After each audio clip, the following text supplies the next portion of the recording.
جہاز تاجراں گرداب سے فوراً نکل آیا وظیفہ جب انہوں نے پڑھ لیا یا غوث اعظم کا وظیفہ جب انہوں نے پڑھ لیا یا غوث اعظم کا۔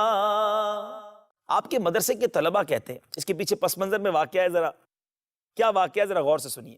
حضور ہمارے سبق میں مصروف تھے، یعنی ہمیں پڑھا رہے تھے کہ یکایک آپ کا چہرہ جو ہے وہ سرخ ہو گیا اور دست اقدس اپنی چادر میں پوشیدہ فرما لیا، یعنی چادر میں اپنا ہاتھ چھپا لیا۔ ذرا دیر میں چادر مبارک سے ہاتھ نکالا تو ہم نے دیکھا کہ آستین سے پانی ٹپک رہا ہے اور ہاتھ تر ہے۔ طلبہ کہتے ہیں کہ بڑی اس وقت جاہ و جلال تھا چہرے پہ، ہم ہیبت کی وجہ سے کچھ پوچھ نہ سکے، لیکن ہم نے وہ دن اور تاریخ اور وقت اپنے پاس لکھ لیا، ٹائم نوٹ کر لیا، ڈیٹ نوٹ کر لی۔ کہتے 2 مہینے کے بعد کچھ سوداگر کاروباری لوگ خدمت میں حاضر ہوئے اور نظر و تحائف پیش کیے۔ حضور نے ہمارے آگاہ ہونے کے لیے ان تاجروں سے کیفیت پوچھی۔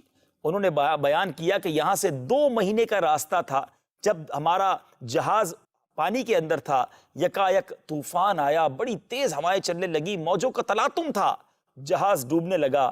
گھبراہٹ میں کچھ بن نہ پڑا، یا شیخ عبد القادر جیلانی المدد کا نعرہ لگایا۔ اسی وقت دریا میں سے ایک ہاتھ برآمد ہوا جس نے ہمارے جہاز کو کنارے لگا دیا۔